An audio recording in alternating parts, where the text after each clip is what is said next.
On LinkedIn, there's a section you may not have been utilizing so far. That's the skills section.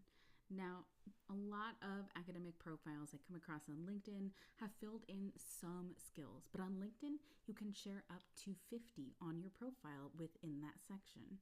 This is a great opportunity for anyone who might be going on the job market to expand on their skills. This is especially important if you're applying to jobs on LinkedIn because that algorithm is going to match up the skills that you have against the skills in the job ad on LinkedIn.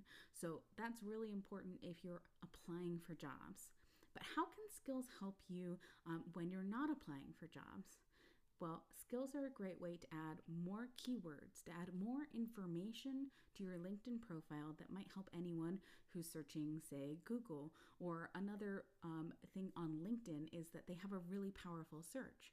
So if someone's searching for someone maybe with your skill set, that it makes you more likely to show up in the search results. So I recommend that you add skills to your profile because it helps people learn more about you who are visiting your profile. It's a great way to share hard and soft skills. So sometimes skills that maybe don't necessarily make it onto a resume, collaboration, teamwork, kindness, good communication skills. There's so many opportunities to take advantage of this section. So I hope that you learn a lot in this lesson. Let's take a quick look at that skills section. This is the LinkedIn skills and endorsements section. If you don't already have this section, you can add it at the top of your profile. If you don't have any skills yet, you can add a new skill by clicking this button.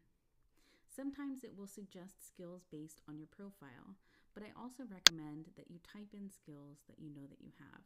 As you can see, I've currently reached the limit of 50 skills, but once you start typing something in this box, it will show up in a drop-down. When you're ready, you can click Add. If you already have skills, you'll see that there are 3 that I've listed as top skills. But if you click Show More, you'll see a lot more skills. This gives me lots of opportunities to communicate different areas of my skills to people who may be visiting my profile. To edit your skills, you can click the pencil button. As you can see, it allows you to choose 3 top skills. These are marked by this little pin. I can move which one is the most important, and I could change which pinned one is most important to me right now. So for instance, when you're in grad school, you may set certain things up here. And then maybe a couple of years later, the most important skills for you, or at least the ones that you want to communicate, may change. And so you can change which pins you use.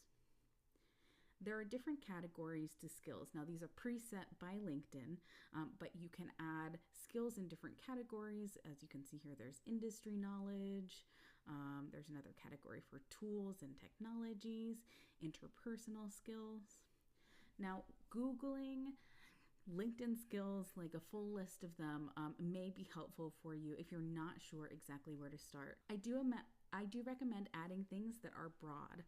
So for instance, see, I have things like writing, and I have things that are specific, things like user experience, UX. Having a good mix of things that are both broad skills and specific skills can really help people who are visiting your profile understand you. And if you're ever on the job market, it can also help meet those certain skills that might just appear in job ads specific to you. And so it makes a difference to have a good mix of broad and specific skills on your LinkedIn profile. At the bottom here, you'll see this button for Adjust Endorsement Settings. As you can see, I have all of mine turned on. Yes, I want to be endorsed. Yes, include me in endorsement suggestions to my connections. And yes, show me suggestions to endorse my connections. What are endorsements? Well, on LinkedIn, endorsements are a way for people to essentially say, yes, this person has that skill. Now, for a long time, people really cared about the number of endorsements that you got. And so you'd see here sometimes 99 plus. Now, because so many people got their friends and their coworkers to just endorse all their skills, the value of the endorsement has gone down a little bit. And so recruiters, hiring managers, people in general, they're not paying as much attention to endorsements. They do pay more attention to something called recommendations. And actually, we're going to be talking about that next. That's the next section down here. But for now, the things that I really want you to focus on are what are the top 3 skills that you want to communicate to people now.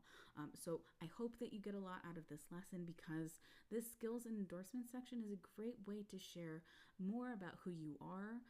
Don't forget those soft skills like kindness, collaboration, good communication skills or writing skills.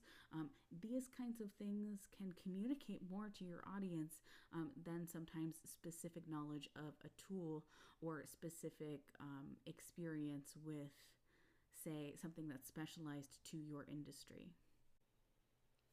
The last thing that I want to share with you is that the skills that you have on your LinkedIn profile, the ones that you're going to add in right now, they may not be the same 50 skills that you want to share in a couple of years, or maybe not even in 6 months.